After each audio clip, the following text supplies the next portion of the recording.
കൊടിയത്തൂർ പഞ്ചായത്തിലെ പഴമ്പറമ്പ് ചാലിപ്പിലാവിൽ മൂലിയൽ റോഡ് പ്രവൃത്തി പൂർത്തിയായി. P V Abdul Wahab MP അനുവദിച്ച 5 ലക്ഷം രൂപ ചെലവഴിച്ചാണ് റോഡ് കോൺക്രീറ്റ് ചെയ്തത്. ജില്ലാ പഞ്ചായത്ത് അംഗം PG മുഹമ്മദ് റോഡിന്റെ ഉദ്ഘാടനം നിർവഹിച്ചു. കൊടിയത്തൂർ പഞ്ചായത്തിലെ 12ാം വാർഡിൽപ്പെട്ട 50ഓളം കുടുംബങ്ങളുടെ വർഷങ്ങളായുള്ള കാത്തിരിപ്പിന് അറുതി വരുത്തിയാണ് പഴമ്പറമ്പ് ചാലിപ്പിലാവിൽ മൂലിയൽ റോഡ് പ്രവൃത്തി പൂർത്തിയായത്. P V Abdul Wahab MP അനുവദിച്ച 5 ലക്ഷം രൂപ ചെലവഴിച്ചാണ് 10 മീറ്ററോളം റോഡ് കോൺക്രീറ്റ് ചെയ്ത് ഗതാഗത യോഗ്യമാക്കിയത്. നേരത്തെ റോഡിൻ്റെ അവസ്ഥ കാരണം ഒരു ഓട്ടോറിക്ഷ പോലും വരാത്ത സാഹചര്യമായിരുന്നു.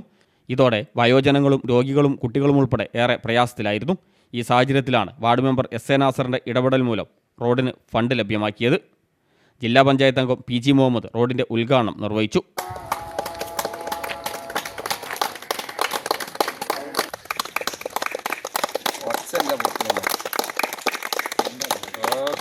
വാർഡ് മെമ്പർ SA നാസർ അധ്യക്ഷനായി.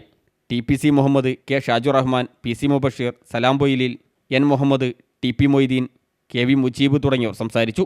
S Mansoor, MP Azeez, P Kunjumoideen, Azeez, Gafoor ബാബ തുടങ്ങിയവർ സംബന്ധിച്ചു. News bureau, Mukkam.